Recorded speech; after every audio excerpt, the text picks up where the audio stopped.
Okay, Heinrich, do we want to get started, I think? All right. Yes, sure. Let's get started.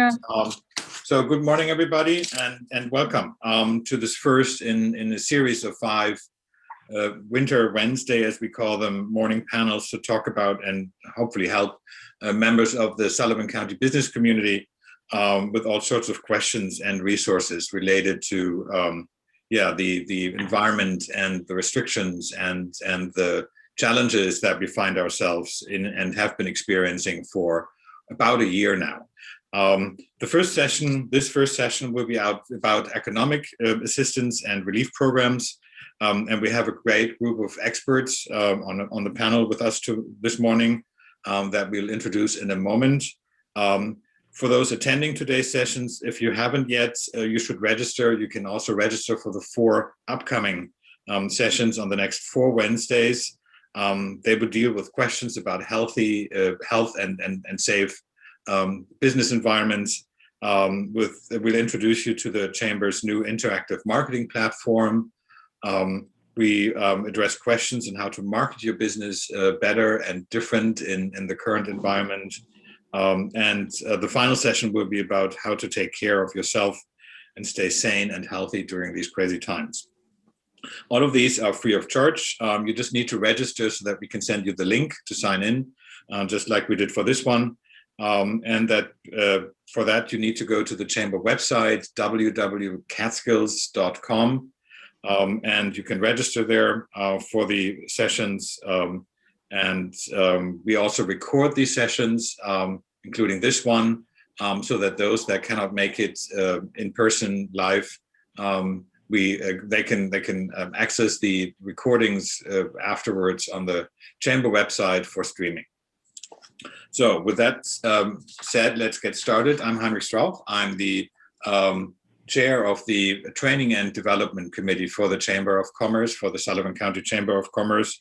In my other life, I'm a commercial lender for Jeff Bank here in Sullivan County. And so this topic today is close to my heart, and some of my customers, or quite a few of my customers, have been dealing with the challenges that we hope to address over the last couple of months, and so hopefully that will be good information for everybody. Operating in the background and pulling the digital strings is Jamie Schmeiser. She is the president and CEO of the Chamber. And our panelists today are from Empire State Development, Human Trung. She's only with us on the phone, but she will have slides to share a little later. We have Chris Levy from Pursuit Lending. Morning, Chris. We have Laura Quigley from Sullivan County Workforce. We have Jill Wire from Sullivan County Planning, Department for Planning and Community and Environmental Management, and Real Property now as well. I'm not sure if she's on yet, but Vanessa Olivo from the Sullivan County Partnership will also be joining us. Each of these panelists will be doing a short overview over their areas, but we really want to spend our time answering questions from members of the audience. We have everybody except the speakers muted, I think, to minimize background noise. And so please use the chat function. And Jamie already introduced herself in the chat. Use the chat function to post your questions so that we can go through them. Also, if you want to use the chat function to introduce yourself, kind of your digital elevator speech, you can do that right there. Another thing we're going to do throughout the session today is to launch some instant polls at several points, and we can start now. Jamie, probably with the first 2. We have the first 2 questions. You have to scroll down on this. So if you give us an information about who you are and what business you are with. If you fill this in, if you respond to that and click the submit, then we will have the results in a second, and I'm doing that myself.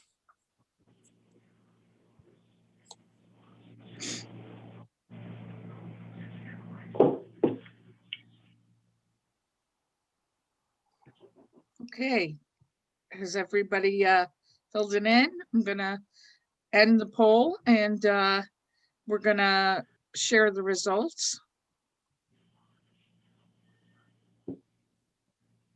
Right, so we have a wide spectrum really today in terms of sizes. Can you bring that up again, Jamie, please? I just lost it on my screen. Oh, Right, so this is, yeah, we have the basically from all categories except the middle one.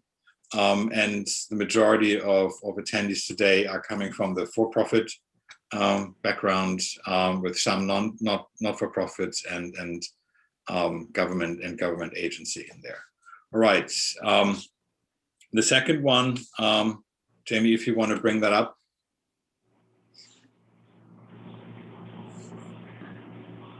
okay.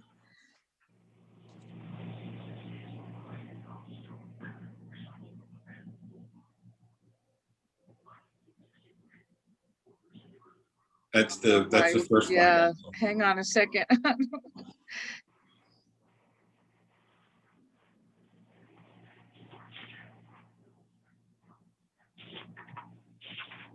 All right, let's continue on. I'll get the second one up in just a moment. For some reason, it's not allowing me to choose that one. Okay. So yeah, the second one will be about a kind of a self-assessment in terms of what you think, what your estimate is that the impact of the pandemic has been on your business.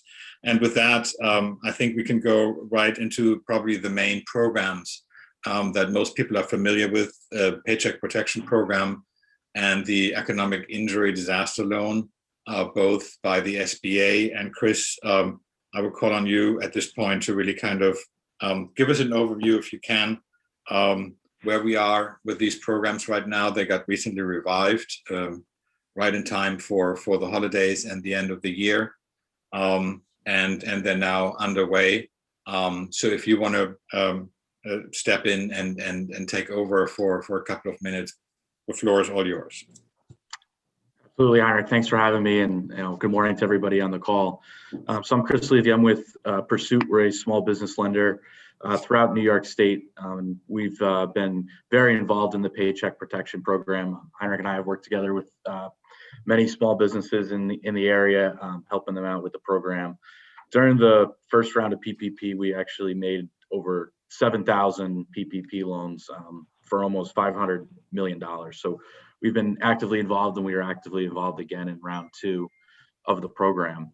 Kind of the updates to the program, I'm sure all of you are aware that businesses are now able to get what the SBA is calling a second draw PPP loan. So if you had a PPP loan the first time, you're able to get a second one. And if for whatever reason you did not get one the first time, you're also able to come back and get a PPP loan for the first time. So I just kind of wanted to talk about some of the updates to the program and some of the changes regarding it. One of the nice things, I saw we had some nonprofits on the call, including probably the chamber itself, that 501c6 businesses are now eligible for the program. So that's an addition that wasn't allowed the first time around, which could be helpful for some nonprofits. The second draw program, if you want to come back and get a second loan, is somewhat targeted. One of the big restrictions is that businesses have to prove that they had at least a 25% drop in revenue, and that's calculated on a quarterly basis. So you take 1 quarter of 2020 and compare that to a quarter of 2019, and if you had a 25% revenue reduction, that's the main hurdle in order to obtain a second draw PPP loan. So obviously, especially the way that the pandemic has impacted businesses and how things were in March, April, May last year, that kind of that hurdle is somewhat easy to meet for businesses that were impacted. Obviously, some that didn't have quite the impact won't be eligible for a second draw loan. The size of the loans for the second draw are now limited to 2 million, and the maximum employee number is 300 as opposed to 10 million and 500 employees for first draw loan. So a little bit further restrictions put in place by the government, but they're really trying to hit those businesses that were impacted the hardest. One of the nice things, speaking of businesses that were impacted, is that those that are in the hospitality, food service, accommodations, so your restaurants, hotels, and those similar businesses, they're now eligible to receive a larger PPP loan amount for their second draw loan. The first time it was calculated based on 2.5 times the business's average monthly payroll. For a second draw loan to a business in one of those food service, accommodation industries, they're able to obtain 3.5 times their average monthly payroll. So a little bit more money going their way to help out those businesses that are obviously impacted the most. And, you know, obviously the overarching beauty of this program is that it's a completely forgivable loan. So as long as you spend your money, at least 60% on payroll and other eligible expenses, you can get that 100% of that loan forgiven by the government. So it really just ends up being a grant as long as your business is open and you're able to spend those funds appropriately. So overall, I think it's a great program. Anybody that is eligible, I would highly encourage them to put together an application and apply. You know, talk with your banker, your accountant, your attorney to help you through that application if you need it, if you're concerned about any of the restrictions. But more importantly, I think as we open this up for questions, I'm more than happy to help anybody with any specific questions that they have in regards to the Paycheck Protection Program. I'll touch briefly on the Economic Injury Disaster Loan Program, the EIDL. That's administered directly by SBA. So anybody that's looking for that goes directly to SBA for that. But you can get a loan. Typically, they're up to $150,000. It's a low interest rate. I think it's 3.75% for a for-profit business, 2.75% for a nonprofit business, and that's repaid over a 30-year term. So low monthly payments there for businesses that are really struggling and need additional assistance. There's also a few other SBA programs. They have a small EIDL grant program up to $10,000 that was recently reappropriated funds to provide businesses with. So you can apply for that. And there's also some other grants available. Shuttered venue is the big one for large scale theaters and public events, that type of thing, where they're able to obtain a grant from the SBA. So lots of other programs available that I would encourage people to take a look at on the SBA's website. So I'll stop there, Heinrich, and hopefully answer some questions when we get to that stage. All right, thank you so much. Jamie, are you ready for the second? Could you bring the poll up?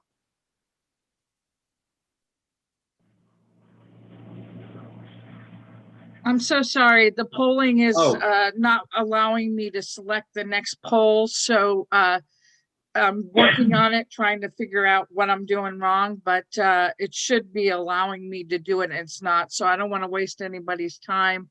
I will get them going as soon as I can. We were so proud that we got it going, Yes. that we had this feature and could make it more interactive. But this is the first session that we're using it. So bear with us. It will be perfect for the next session. All right, moving from the federal level to the state level, and we have with us Huimin Zhuang from Empire State Development on the phone. You're still there? She's muted.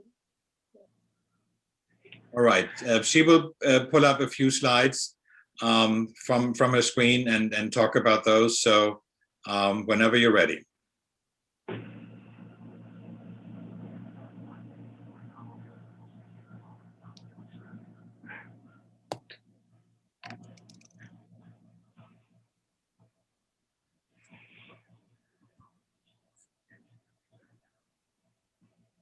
Can you unmute her, Heinrich? Jamie, that would be on you. I haven't muted anybody.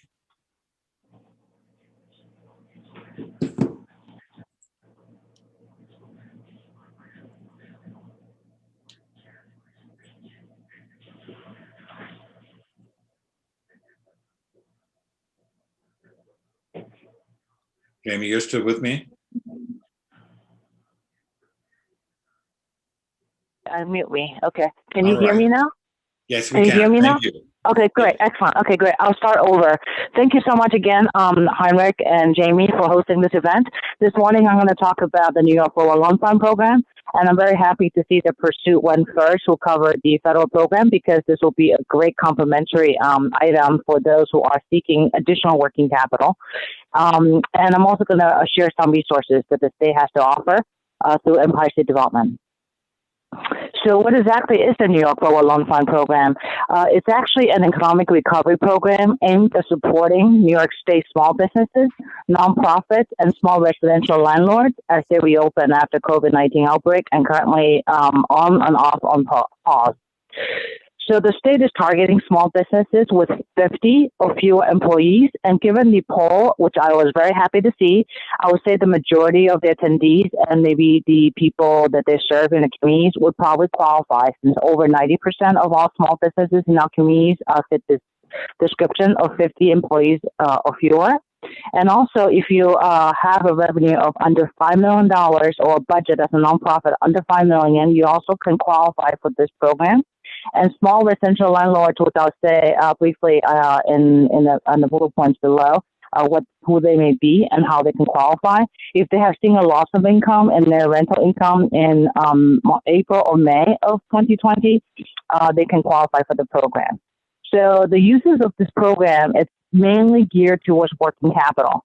So it's a little broader. So you can use up to $100,000 if you're eligible to purchase inventory for acquiring additional services and marketing, to do refitting of your businesses for social distancing guidelines, or any other typical recurring expenses of your operation.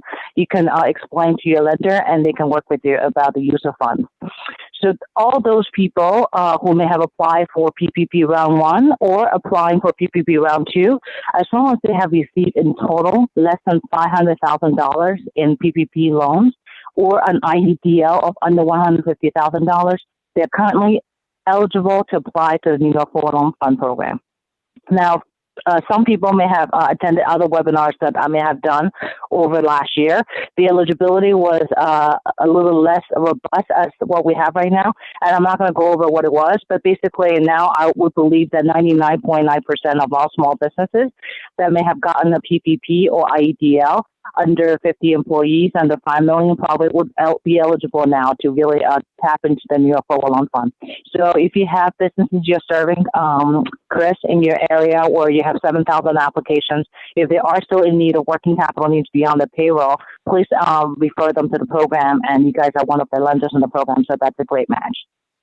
And for landlords that I mentioned before, if they're interested because they have seen a loss of rental income, we are targeting landlords that own 50 or under in terms of a building, in terms of units.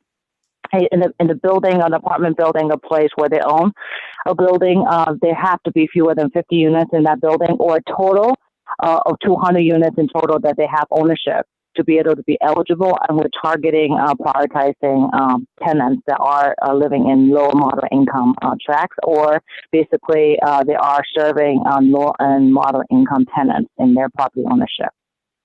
These loans, unfortunately, are not forgivable in part or in whole. And basically, it's paid back over a 5-year period at an interest rate of 3%, and for small businesses and landlords. And for nonprofits, it's at 2%. The first year of your repayment schedule is interest only. So if you need this money for an expected receivable that you are thinking will take longer than usual to get to you, it will be a great match to take the money, and basically if you get the payments within a year, you can pay back at a very small cost of interest only for this loan. How do you apply? If you think you're ready to go, it's a very easy process to start. Basically, visit the website www.nyloanfund.com. Once again, visit the website www.nyloanfund.com, and you get to this page on the right-hand side, which gives you a lot of information. Once you actually are interested, and you visit overview of the program, some of the terms of the loans, some of the business requirements and FAQs that have been gathered throughout the program so far, you're ready to go. You click on this apply, or here on this red button here, you can also apply. So either one of these will take you to a portal where you have 15 quick questions. So you answer yes or no and simple information. And at the very last page, you get to a matching lender page where it tells you who you've been matched with depending on the answer you gave. And you're likely to be matched with one of these lenders down here. So if you're a small business, you're likely to be matched to Pursue, who's on the phone, True Fund, NDC, or Ascendus, who is formerly known as Axion East. If you're a nonprofit, you'll be working only with True Fund or NDC. And if you're a landlord, you're going to be working with CPC, which is the State Agency for Community Preservation and Cooperation. Lastly, I don't want to take up more than my allotted time, so I'm going to share additional free resources for all businesses and entities that may need help with the application, or also with any other issues that they're dealing with COVID, particularly if they need additional financial capital, or they want to talk about a business strategy for expansion or recovery, or basically find a mentor who is going through a similar thing in the industry. So we offer services for free through our partnership with the SBDCs, the Small Business Development Centers in your area. We also have 24 centers that the state supports with entrepreneurship assistance centers, which you can find a whole list here in this PDF. I will share this 3 slides with the chamber so you can circulate, or people who are interested can find this after the event. Or we can have a screenshot right now if you have access to a computer to do this, to have a copy for yourself. So if you're interested in additional financial resources in terms of loan products, you could also tap into community development financial institutions, and there are dozens of them throughout the state, which we have our entire list here. So find one closest to you and speak to them about your additional needs. And the mentorship opportunity that I spoke about, which is the Business Mentor New York, it's a free service, and it's a self-matching service that you can actually tap into on the website. So you can go to businessmentor.ny.gov and you'll be able to match yourself to someone in your industry if you want to have a partner to work with through your issues. Lastly, the 2 entities that provide the New York Global Loan Fund and additional support for your business under Empire State Development is the Small Business Division. And this is where you can find the hub. And when you actually go there, if you think that you have tapped out of all governmental, federal, local, state resources, and you want to find out what other private grants or other assistance programs are out there that are available to you, you can check out. There's actually an additional COVID financial resources PDF that will be helpful to you if you visit this Small Business Division website. And lastly, if you're a landlord and you need more information about the New York Global Loan Fund, please click this link, and you can go and tap into additional housing resources that may be helpful to your business. So that's all I have in summary to share this morning. But if you're interested in having additional information, don't hesitate to contact me, or basically there's also an email address for the program, which you can also send your questions to at nyloanfund@esd.ny.gov.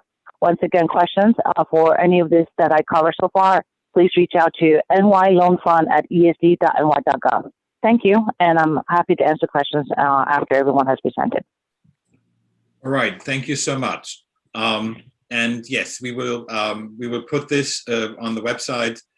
We also have another slide of resource websites that may be useful that we will put out and send it directly to participants that have registered for this morning, so that you have that information available to you, and those should all be hot links. We started on the federal, now just did the state, and we're now moving to more kind of local level through the county. Is Vanessa with us by now? She's not.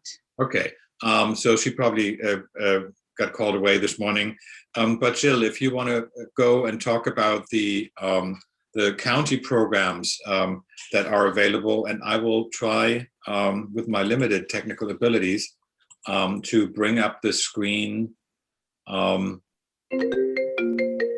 that has your information. Right. Okay. Sure.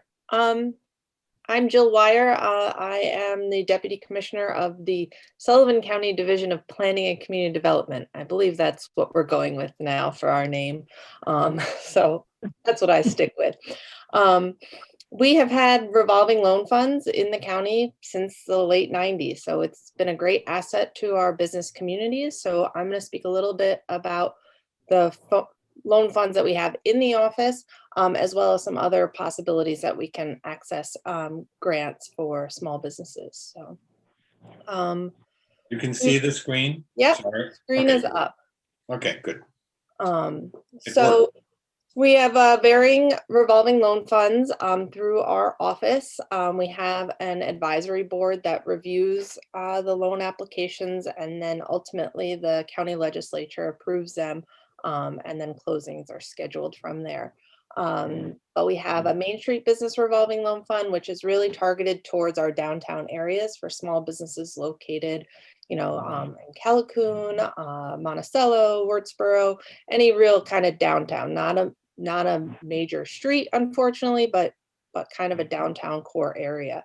And most of the loans all have the same terms, so I'm just going to go over all of them and then kind of give you the terms. The Agribusiness Revolving Loan Fund is really geared towards farming operations and that sort of thing. It is loosely based from our farmland protection plan. So if there's some diversification options in there, we can tie them to that, if it's like a farm to table kind of operation, or if it does some of those other things, you can tap into those loans. That also has a forgivable portion of 25% if it does tie into our farmland protection plan, which is a great opportunity to have, 25% of the back end of the loan kind of forgiven. The micro enterprise revolving loan fund we have is originally from a USDA grant that the county received. It was targeted towards kind of food operations the first time. It requires an entrepreneurial training program similar to what the chamber started to do when COVID hit, but kind of going through the whole training of what's involved in a business and putting together the business plan is kind of a requirement of that grant. Or that loan. So in order to participate in that loan program, you do have to participate in some sort of training. So those three are all basically within the same pot that we have. We have plenty of money available. Loans usually range anywhere from $10,000 to $50,000. The rate is 1% below prime. So I think prime's like 3.25 right now. So they would be 2.25. We do have a base floor of 2%. And they're usually about 5-year loans. So, they are commensurate with what we are funding. So we have had longer terms, but typically 5 years, 2.25%. And they can be used for almost anything. The only thing they can't be used for is to repay existing debt, unfortunately. So we can't pay off your credit cards, and we can't purchase real estate. But otherwise, for the most part, working capital, equipment, machinery, that sort of stuff. One other thing is we try to stay away from construction because the loans were originally from state and federal funds.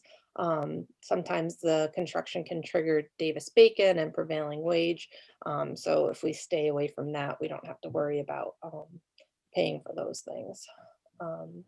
The COVID Distress Revolving Loan Fund was kind of an outcome of Vanessa, and I was hoping Vanessa would be here to talk about that. But that was created last year. The partnership created it at their end. Their $5,000 loans to kind of they were kind of like a shot in the arm to kind of help businesses who needed them. And so the partnership did loan out their funds, but the county did set aside some funds for that. So if anybody is in need of those funds are available as well. So they're, basically, I think the same kind of terms as the other loans. Unfortunately, they aren't grants, but they are available to small businesses if needed. And then the other things that we've done in the planning department is we've applied for Cdbg funds. So right now we're administering a Cdbg fund for a daycare that's opening in Monticello. So, working with the small businesses, we can, apply to CDBG to get funding. Those are really tied to job creation. So depending on the grant source, you can get anywhere from $15,000 to $25,000 per job created. So we're administering a $180,000 grant right now for the daycare in downtown. So that was great. We were able to apply for that and get that. In the past, we've done a farm dairy creamery. So we've gotten funding through there. So those are funds that we'd be able to apply with the business. If you have a business plan, we can work with you on submitting one of those CDBG grants. They are on a rolling basis through the state CFA application, but they're a great way to access additional grant funding.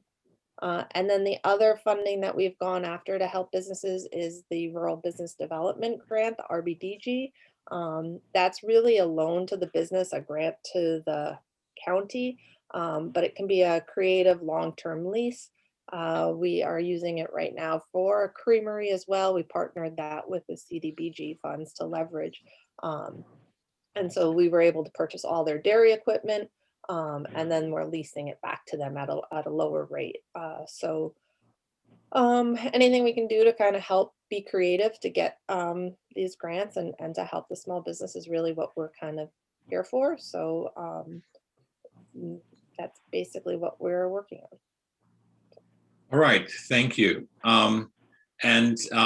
Vanessa, although she can't be here right now or this morning, she actually sent me just 2 slides that I'm trying to share right now. They have some revolving loan funds as well, right? That I think originated from the planning department and were passed on to them to administer. So yes, they have their standard loan programs that they use. She just told me that the specific set aside that they had made for pandemic issues that they ran out of funds for that one. So I think now this is where you kick in with your part of the overall pot. I think that was assigned to that. But in other ways, we have plenty of new residents here in the county. We probably have people that, despite everything, are planning to start a business or relocate a business. And in that case, I think the partnership is always a good go-to solution to help with finding sites, developing business plans, talking about financing options, and providing technical assistance overall. Changing tack a little bit. Thank you, Jill. Let's go into a segment where it's not necessarily about the businesses and the organization, but more about the individual, and see what's available if people find themselves as self-employed or regular employees, if they find themselves in a situation where they need to rely on assistance, unemployment assistance for a time. And I want to welcome Laura at this point, to Laura Quickly, who as Workforce Development Director has a lot of experience with that. I think your current title is, you are the Commissioner for Sullivan County Community Resources. That's the latest, right? Yes. All right. Yes, that is the latest. I want to see if this will work. Is my screen up? Do I have to? I need to share a screen. So let's see. Is that working? Yeah. You have started? Yes, that is. All right, awesome. Okay. Okay, so yes, good morning. Last March, yes, I became the Commissioner of the Division of Community Resources for the county, which includes workforce development, veteran services, county transportation, aging services and youth services. But I am also still the director to the Workforce Development Board, which is a 501c3. And thank you very much for inviting me here today. I want to go over some of the New York State tax incentive programs. Many of these are federal funds that the New York State Department of Labor administers. However, on a local level, we can help people get through the process of the paperwork and connect them with the right people at the state level to answer questions. They have such things as the Work Opportunity Tax Credit, which is a federal tax credit on your payroll, or the Workers' Employment Tax Credit, which is state. So some of these others, the Workers with Disabilities, the New York Youth Jobs Program, the Hunter Vet Credit, the Workforce Success, these are all specific tax incentive programs for employers who want to take a chance and hire individuals that may have a barrier. They could be, like with the Workforce Success program, is a reentry program for people that are coming out of prison. The Work Opportunity Tax Credit can be for individuals that are, they receive temporary assistance. They they have a service-related disability. They may have been in jail. So it's to be able to help employers take a chance on those individuals that they may not normally take a chance. And the tax credits that you can get can go from $2,400 to $5,000 depending on which program it is, and it can be for 120 hours of employment up to, for some, can go up to 5 years. So those are all available on a very local level through the Center for Workforce Development. What we, services that we provide to businesses in general are referring qualified candidates. We do recruitments. Pre-pandemic, we did a lot of on-site recruitments and job fairs and stuff. During the pandemic, we've done drive-through job fairs. We try to do some virtual matching, and but we continue to do those recruitments. We do job postings. We have hot jobs that go out, so we like to showcase and highlight employers and the positions that they're looking for, and those go out all over the county. And probably one of the most important things that we do for employers, and one of our most successful programs, is our on-the-job training program. And that is, if an employer is looking to hire someone and they find someone, or we help them find someone who has almost, but not all, the skill sets that they're looking for, we can customize a training program that the individual worker would learn on the job, and it offsets 50% of the wages up to $6,000 for 6 months for the employer for the extra time that would be spent training that individual in the skills that they are missing. It is also something that can be used if you're going to move someone up. For example, some of our recent ones are a cashier who's now going to move into supervisory middle management level. They may know how to run registers, but they don't understand. They have to learn supervisory skills. They have to understand the larger management of the store. And so we customize the training for that.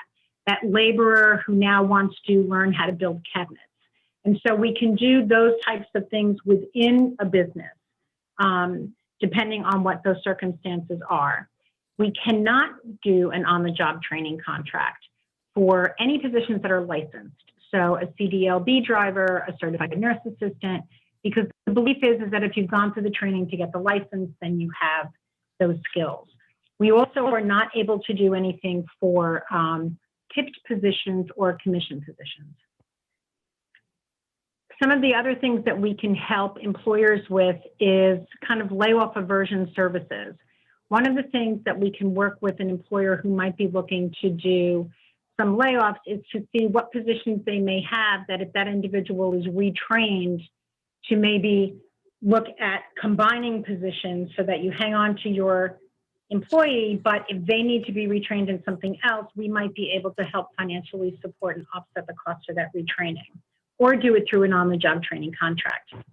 There is also a thing within New York State called the Shared Work Program, which is allows an employer to hang on to their workforce, perhaps reduce the hours that they need that worker, but then that worker then can apply for unemployment for the balance of that time. So you hang on to your workforce when times are tough, and that employee continues to receive some unemployment as well as a paycheck.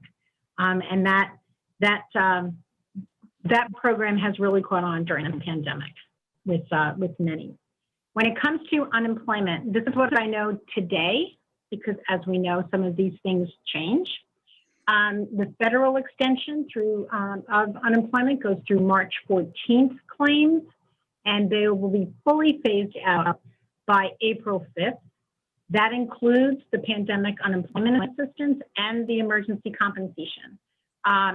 We know that there's a stimulus package right now in Congress, which is why this is what I know today. But if that stimulus package passes, I know there's extension of benefits that will be included in that. So this will all change. The federal pandemic unemployment compensation did resume with the $300 weekly payments. It used to be $600, and that expires also March 14th, 2021. And as of January 18th, which I think this is a terrific change within New York State, partial unemployment is now going to be based on hours worked and not days. If anybody knows anybody that's been through unemployment, it has historically been if you worked an hour in a day, then that whole day you would lose towards your unemployment claim. Now they've changed, and that made it was a real disincentive for people to pick up some part-time work or to do anything else. So now it is based on your hours worked. So you can work 30 hours or less or gross $504, which is the maximum unemployment benefit, or less in a week, and still receive some unemployment benefits. And that will allow, and we have had calls of people that were looking for part-time work, but then they didn't take it when they had originally found out how it was prior. So this hopefully will make a change for people. So that's a very general overview of some of those things that we can offer and we can help you with. We can help you get through state systems when it comes to some of that paperwork. And then locally, we can absolutely help you. And I provided the contact information for both myself and Alana McGinnis, who is our business services specialist. So you can reach out to either one of us. And thank you. Thank you, Laura. If you can send your slides to Jamie, then we can include them in the package that we send out to people. And let me try to bring up the one that I have.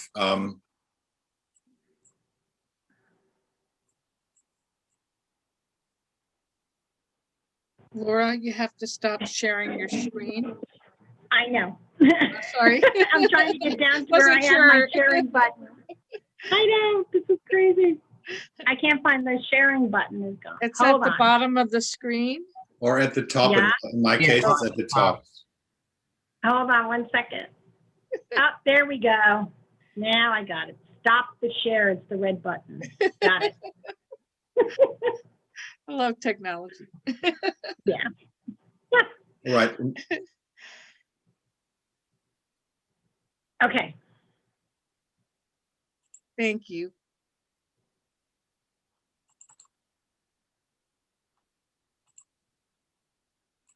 Instead, you should have now this one, just a slide with several links to the Small Business Administration for their programs. The EIDL is on there direct. You have a link to Empire State Development, their overview page for COVID assistance. You have the link to Pursuit Lending and their website, which is immensely informative in terms of how to prepare for applications and get that all going. We have the Revolving Loan Fund page, which is basically the entrance point to the Sullivan County Planning Department and their programs. And we also have information, of course, on the Chamber of Commerce website, catskills.com, where you can get information. With that, I would like to spend the remaining time, and we're 10 minutes away from the end time. Time flies in the morning, and really kind of go into questions. There were a few on the in the chat function, and we can probably recap them. There was one for with regard to the New York Forward Loan Fund, in terms of the limit of 500,000. Nonprofits that have received PPP funds are less than 500,000. If the 500K limit inclusive of both PPP round 1 and PPP round 2, or is it for each round? So if you received a PPP fund in round 1 and another one in round 2 as a second draw, and they surpass the 500,000, are you disqualified from the New York Loan Fund, or will you just be reduced in the amount? And I think you already answered that by saying, okay, the limit is really 500,000 at both rounds. Correct. It's a sum. So if you only apply once, then you're up to 500. If you apply both, it's still 500. So if you have a $600,000 award, then no, you will not qualify. Okay.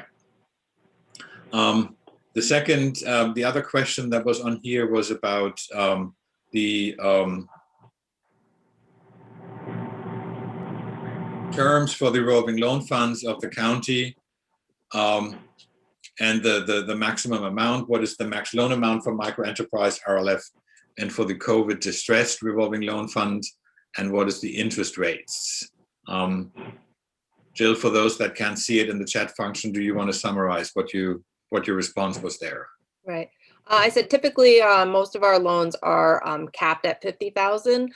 We have had instances of where we've used the revolving loan funds up to 100,000 in the past. So it's not out of the question, but that does trigger more job requirement and more standard. So, but typically 50,000.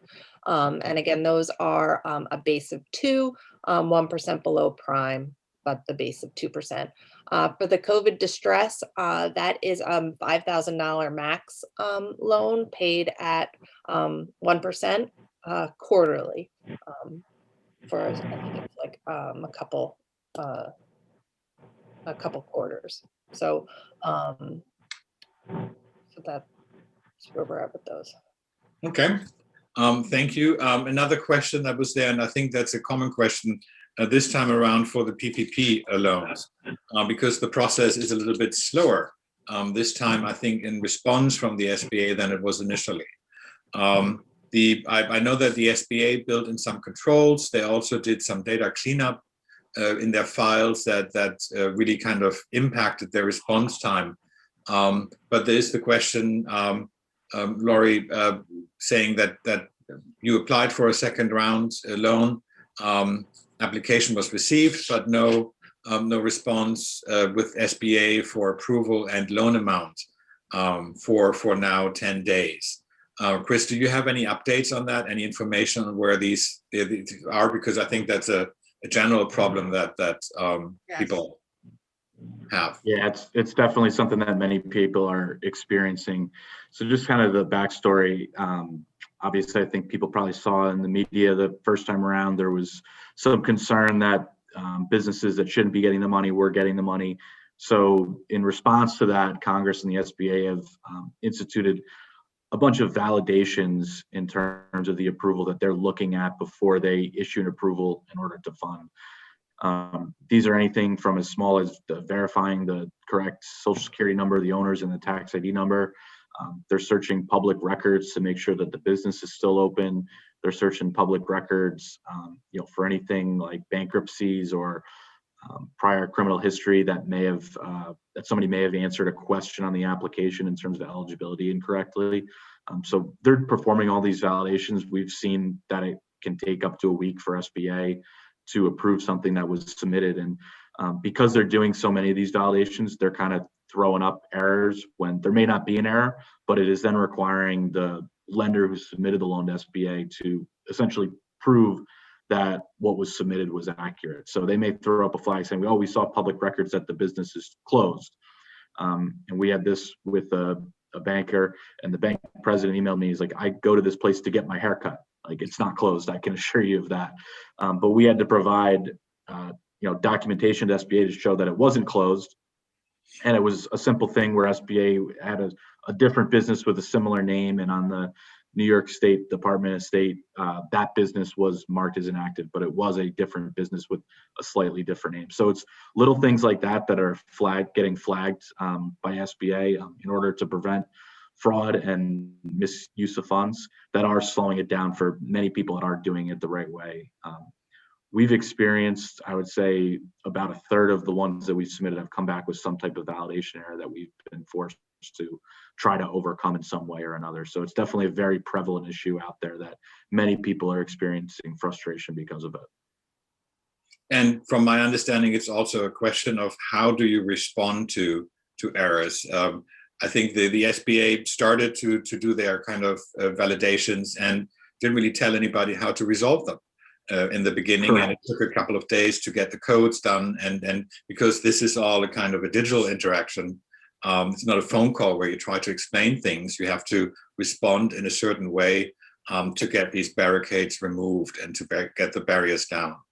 Yeah, and some of the codes, they have a bunch of codes that are saying what the error is. Some of them, their guidance right now is we're still developing a system to respond to these errors. So they give you an error, but don't tell you how to overcome it. So it is definitely frustrating. Right.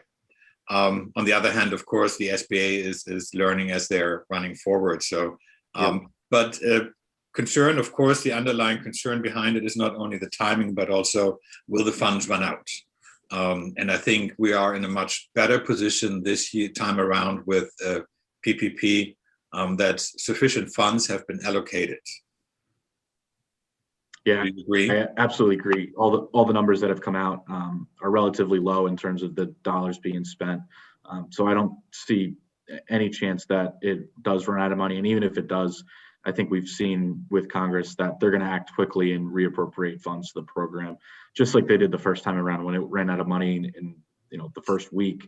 They were quick to act and provide more money. And that first time around, we were left with like $140 billion left over after the fact. So no issues, I don't think, with funding or running out or needing to get the money quickly. Obviously, the business owners wants their money fast, but in terms of it running out, I don't expect that to happen. Okay. Another question for you that was in the chat. For self-employed who have not yet taken a paycheck, how do they apply for PPP? How do they document their eligibility?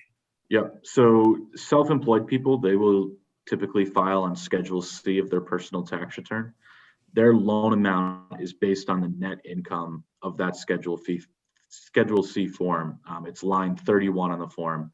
That would be your annual income that you make from the business. You would divide that by 12 to get your average monthly, and then multiply that by 2.5 to get your eligible loan amount.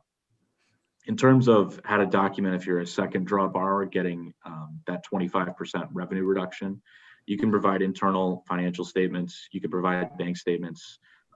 You kind of have to put your case forward of this was my revenue for the quarter of 2020 and compare that to the same quarter in 2019 in order to show that. So there's various ways that self-employed people can show that and apply for the loan.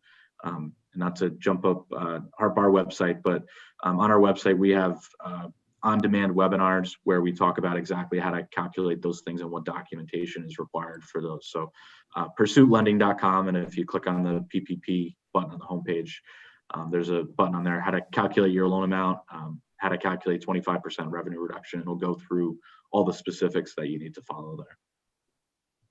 Right, thank you. Yeah, and I can second that. That website is really very helpful and customer or user friendly to get through it and not have to fill out necessarily the SBA forms itself, which are in most cases fairly cumbersome and not that easy to understand and to use.